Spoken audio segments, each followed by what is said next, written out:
नमस्कार, जवाहर झारखंड देख रहे हैं आप। मैं शुभे मिश्रा आपके साथ बुलेटिन की शुरुआत करेंगे। झारखंड चुनाव से संबंधित पहली खबर आपको बताएं। रांची में चुनावी व्यस्तता के बीच मुख्यमंत्री हेमंत सोरेन शाम को पूरे परिवार के साथ अपने पैतृक गांव रामगढ़ के नेमरा पहुंच गए। सीएम हेमंत सोरेन के साथ उनकी मां रूपी सोरेन, पत्नी कल्पना सोरेन भी शामिल थी। सीएम हेमंत सोरेन अपने पैतृक घर में कुल देवी और ग्राम देवता की विशेष पूजा करने के लिए पहुंचे हुए थे, जहां करीब 2 घंटे से ज्यादा का वक्त लगा। पूजा चली, जिसके बाद हेमंत सोरेन शाम 8:15 बजे के आसपास वापस रांची लौट आए। इस दौरान हेमंत सोरेन ने मीडिया से किसी तरह की कोई बात नहीं की है।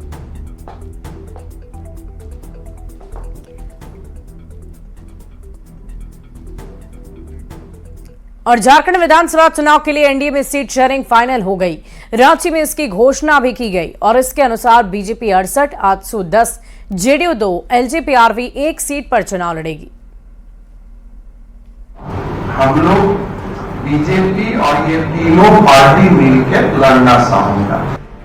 झारखंड में चुनाव की तारीखों के ऐलान के बाद बीजेपी ने अपने सहयोगी दलों के साथ सीटों का बंटवारा तय कर लिया है। बीजेपी के चुनाव प्रभारी शिवराज सिंह चौहान और सह प्रभारी हेमंत बिस्वा शर्मा ने रांची में मीडिया को इस बात की जानकारी दी। बीजेपी 68 सीट पर चुनाव लड़ेगी। आजसू के खाते में 10 सीटें गई हैं, जबकि जेडीयू के हिस्से 2 सीट और एलजेपी आरवी को 1 सीट मिली है। कि ये चुनाव हम प्रधानमंत्री नरेंद्र मोदी जी की नेतृत्व में एज ए एनडीए लड़ना चाहूंगा। सीट शेयरिंग फाइनल हो चुका है। अब बीजेपी जल्द ही अपने उम्मीदवारों के नाम का ऐलान भी कर देगी। वैसे बीजेपी के बाद एनडीए में सबसे ज्यादा 10 सीटें आजसू को मिली हैं। सुदेश महतो की पार्टी आजसू के खाते में जो सीटें गई हैं, वो हैं सिल्ली, जुगसलाई, गोमिया, रामगढ़, लोहरदगा, पाकुड़, मांडू, ईचागढ़, डुमरी और मनोहरपुर सीट। तो वहीं जेडीयू को जमशेदपुर पश्चिम और तमाड़ सीट मिली है, जहां से सरयू राय और राजा पीटर के लड़ने की उम्मीद है। चतरा सीट चिराग की पार्टी एलजेपी आरवी के खाते में गई है। सत्ता पर कौन काबिज होगा केवल इसका चुनाव नहीं है, ये झारखंड की अस्मिता बचाने का चुनाव है। झारखंड चुनाव पर पूरे देश की नजर है। एक ओर इंडिया गठबंधन एक बार फिर सत्ता में वापसी की फिराक में है, तो दूसरी ओर बीजेपी अपनी सहयोगियों के साथ झारखंड में एक बार फिर सरकार बनाने के लिए कमर कस चुकी है। न्यूज़ 18 के लिए रांची से निरंजन के साथ ब्यूरो रिपोर्ट। वहीं एनडीए में सीटों के बंटवारे के बाद नेता प्रतिपक्ष अमर बावरी ने कहा कि बहुत सोच समझकर ये फॉर्मूला तैयार हुआ, जो विधानसभा चुनाव के लिए विनिंग फॉर्मूला साबित होगा।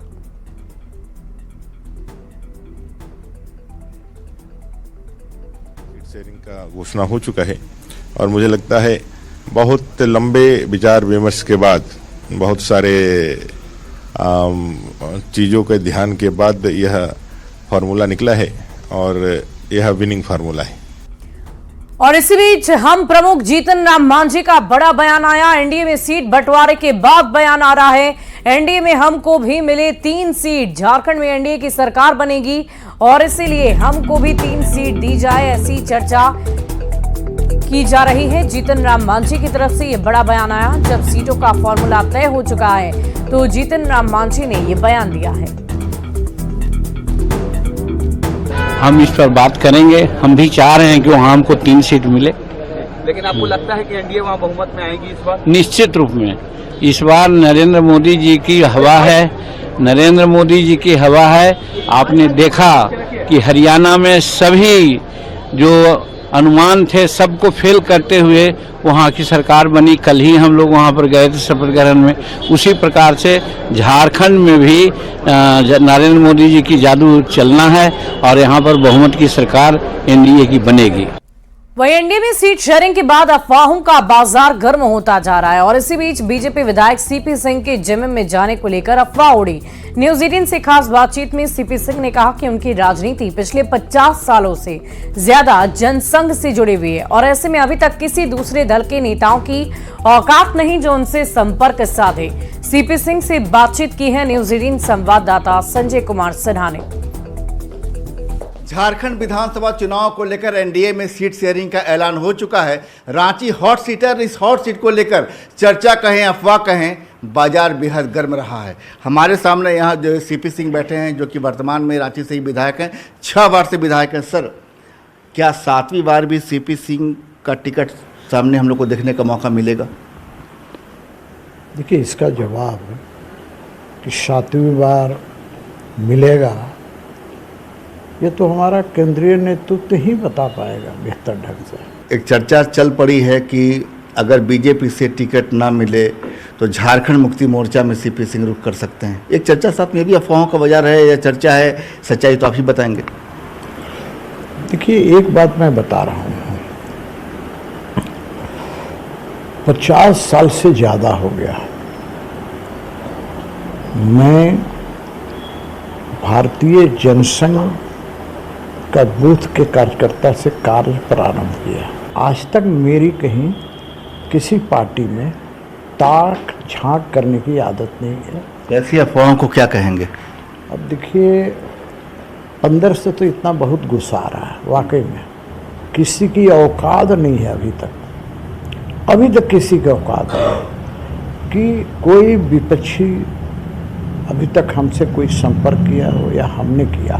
संबंध मेरे बहुत अच्छे रहे लोगों से, विपक्ष के लोगों से भी रहे, लेकिन किसी की औकात नहीं हो कि सीपी सिंह से संपर्क करके कोई बोला हो कि सीपी सिंह जी इसको वोट देना है। सर, एक चर्चा ये आई कि अचानक कि रांची सीट पर ज़्यादा सहज महसूस कर रहे हैं नवीन जायसवाल, जो कि हटिया से विधायक है वर्तमान में, और वो रांची सीट उनको जाएगी और हटिया सीट का चेहरा कोई और होगा, माने कि वहाँ कोई भी और चेहरा हो सकता है।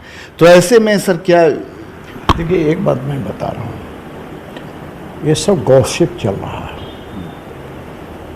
ऐसी बात कहीं कुछ चर्चा में भी नहीं है। 6 बार के विधायक सीपी सिंह क्या इस बार चुनाव में प्रत्याशी के तौर पर खुद को तैयार महसूस कर रहे हैं या एक कार्यकर्ता के तौर पर? देखिए, मैं तो भारतीय जनता पार्टी का मैं कार्यकर्ता हूँ, भाई प्रत्याशी पार्टी बनाती है ना, तो मैं कह रहा हूँ कि कार्यकर्ता को ही तो प्रत्याशी बनाया जाता है। तो कार्यकर्ता के रूप में ही तो मुझे 6 बार भारतीय जनता पार्टी ने अपना प्रत्याशी बनाया, विश्वास जताया। और एनडीए में सीटों के ऐलान के बाद अब इंडी गठबंधन में भी सीटों पर सहमति के लिए हलचल तेज हो गई है। इंडी गठबंधन में अपनी मजबूत दावेदारी के लिए तेजस्वी यादव रांची में हैं, जहां ये गठबंधन के सहयोगी दलों के साथ बैठक कर रहे हैं। तेजस्वी यादव ने कहा कि जैसे ही फॉर्मूला फाइनल होगा सभी को बता दिया जाएगा।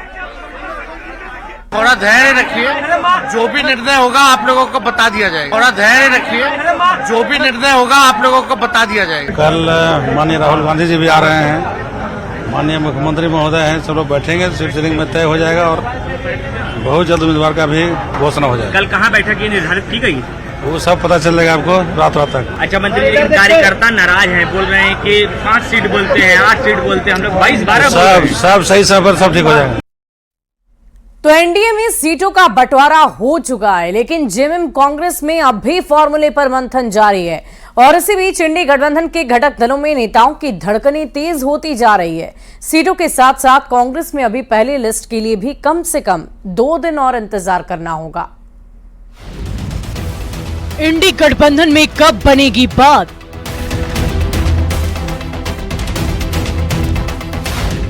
अब भी फंसा है फॉर्मूले पर पेंच। कांग्रेस में लिस्ट के लिए अभी और इंतजार।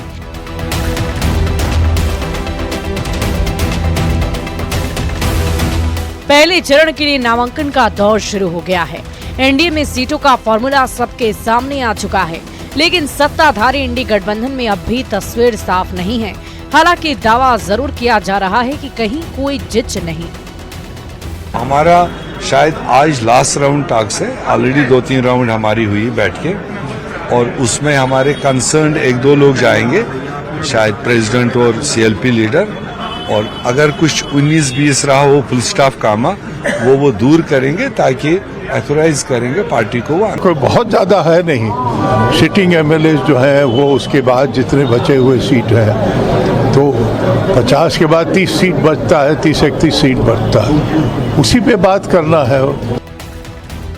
गठबंधन में सीटें उलझ नहीं रही, ऐसे में टिकट को लेकर नेताओं की टेंशन बढ़ती जा रही है। वैसे रांची में कांग्रेस प्रदेश कमेटी की बैठक के बाद प्रभारी गुलाम अहमद मीर ने साफ कर दिया है कि कांग्रेस की पहली लिस्ट 20 अक्टूबर को शाम तक आ सकती है। कल का दिन छोड़ के सीईसी में जहां फाइनल डिसीजन होता है, हमारी कोशिश है हमारे कैंडिडेट्स का ऐलान जितना जल्दी हो सके लिंगरान ना हो। तो मेरे ख्याल से 20 तारीख शाम तक हम अपना पहला लॉट अनाउंस करने के काबिल होंगे। जिस तरह से कुछ टास्क दिया गया जिसको हम नहीं बताएंगे आपको, तो हमको लगता है कि जो भी होगा अच्छा होगा और बहुत जल्द सूची भी जारी कर दी जाएगी। तो इंडी गठबंधन में सीटों के बंटवारे पर सबकी नजर है। वैसे अब तक के संभावित फॉर्मूले के अनुसार जेएमएम और कांग्रेस के बीच ही सीटों का बंटवारा होना है और उसके बाद जेएमएम को अपने कोटे से माले को सेट करना है, कांग्रेस को अपने कोटे से आरजेडी को सीट देनी है। रांची से अविनाश कुमार के साथ ब्यूरो रिपोर्ट, न्यूज़ 18। और इसी बीच एक बड़ी खबर आ रही है। राहुल गांधी का रांची दौरा, कल दोपहर 2:30 बजे आएंगे रांची। रेडिशन ब्लू में ठहरेंगे करीब 45 मिनट। शाम 4 बजे डोरंडा के शौर्य सभागार में कार्यक्रम आयोजित है। संविधान सम्मान सम्मेलन में शामिल होंगे और 1 घंटे का संविधान सम्मान सम्मेलन है। SC, ST, OBC और अल्पसंख्यक समाज के प्रबुद्ध लोगों से चर्चा की जाएगी और शाम के 5:30 बजे रांची से वापस दिल्ली के लिए रवाना हो जाएंगे। तो ये पूरा कार्यक्रम राहुल गांधी का है। कल राजधानी रांची का ये कार्यक्रम हम आपको बता रहे हैं। जब वो कल दोपहर 2:30 बजे पहुंचेंगे, 45 मिनट रेडिशन ब्लू होटल में उनका ठहराव होगा। उसके आगे का कार्यक्रम भी निर्धारित रखा गया है। एनडीए गठबंधन के तहत मनोहरपुर विधानसभा सीट आजसू के खाते में चली गई है, जिसके बाद मनोहरपुर विधानसभा सीट से बीजेपी के पूर्व विधायक गुरुचरण नायक ने इस फैसले पर नाराजगी जाहिर कर दी है। गुरुचरण नायक ने चाईबासा में प्रेस कॉन्फ्रेंस में निर्दलीय चुनाव लड़ने या फिर दूसरे किसी राजनीतिक पार्टी से चुनाव लड़ने का ऐलान कर दिया। गुरुचरण नायक ने कहा कि क्षेत्र के समर्थकों का उन पर चुनाव लड़ने का दबाव है और वे अब चुनाव जरूर लड़ेंगे। अब अपना मन बना लिए हैं और हम चुनाव लड़ने के लिए हम तैयार हैं और आज घोषणा भी ये मीडिया के सामने हम घोषणा करते हैं कि हम मनोहरपुर निर्वाचन क्षेत्र से हम चुनाव लड़ेंगे। और मंत्री रामदास सोरेन ने असम में रहने वाले चाय बागान के आदिवासियों का मुद्दा उठा दिया है। रामदास सोरेन ने कहा कि 100 साल पहले अंग्रेज झारखंड के आदिवासी को चाय की खेती से मजदूर बनाकर ले गए थे, लेकिन उन आदिवासियों को असम में टी ट्राइबल कहा जाता है। उन्हें अभी तक ST का दर्जा नहीं दिया गया और इसी को लेकर झारखंड में एक उच्च स्तरीय कमेटी का गठन हुआ, जो असम जाकर आदिवासी की स्थिति का जायजा लेकर रिपोर्ट सौंपेंगी। लेकिन हमारा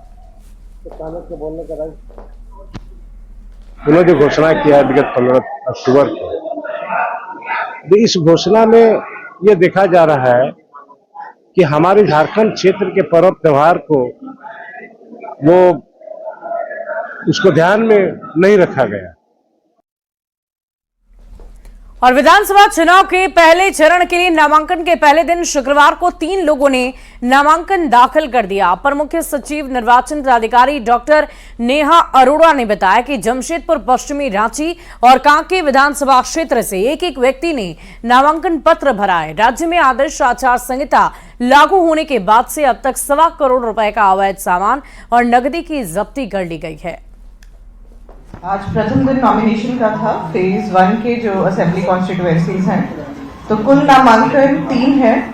जमशेदपुर वेस्ट में 1 नामांकन, रांची में 1 नामांकन और कांके विधानसभा में 1 नामांकन, कुल 3 नामांकन है।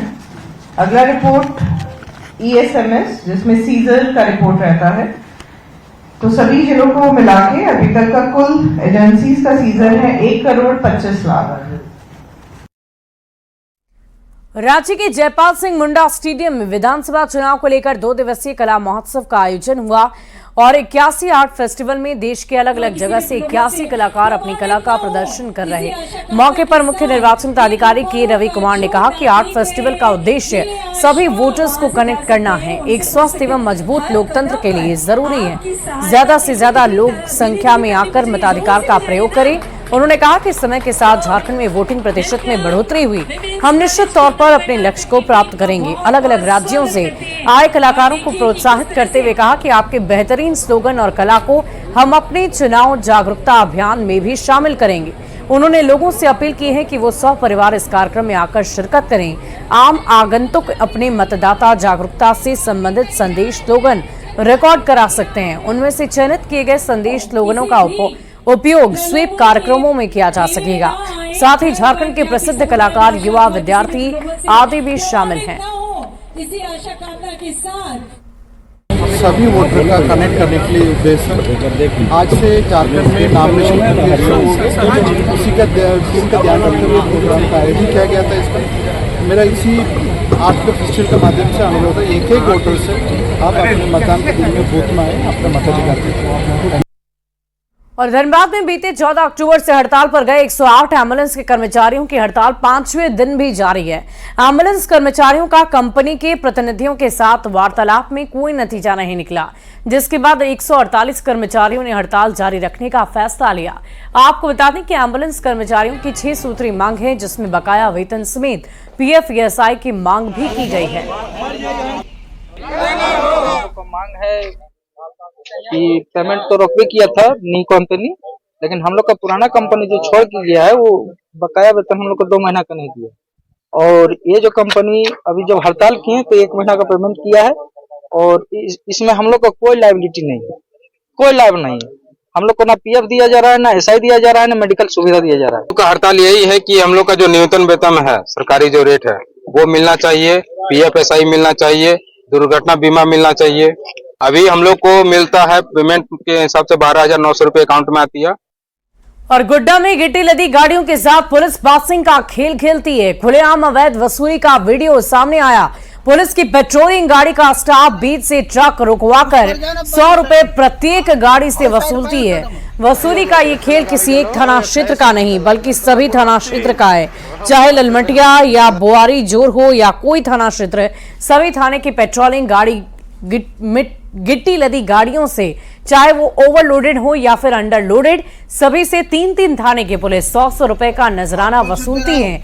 यानी एक गाड़ी को 300 रुपए देने पड़ते हैं, क्योंकि ये गाड़ियां भी बिना चालान के चलती है। और ड्राइवर के आनाकानी करने पर पेट्रोलिंग गाड़ी का स्टाफ सीधे थाना प्रभारी से बात करने के लिए कहता है।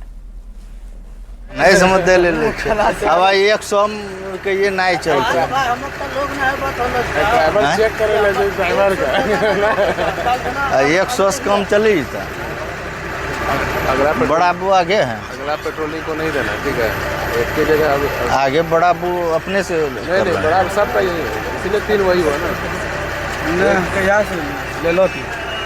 अरे गरीब आदमी मत ले तो अरे तो गरीब आदमी यहाँ सब बोले ठीक लगे जहाँ तो 100 में कम चला है 221 में कम चला कहाँ धर्मा दूसरे जन बताबो गाड़ी में गिनी रोज पेट्रोलिंग अगला पेट्रोलिंग और काम के गाड़ी का गिनती करना हमरो काम के लेना गिनती और रोज इतना गाड़ी के लो 221 में चला इतना गुना 3 और हम कहाँ से मतलब एक गाड़ी 300 अगला पेट्रोलिंग 100 रुपये ना रुका 300 परसों से को पटवारी लिया लग रहा परसों से पैसा पटवारी हमरा में अंदर लोग पटवारी से डायरेक्ट जाके बात करो, पटवारी से डायरेक्ट बात करो, हमरा नहीं कोई दिक्कत नहीं।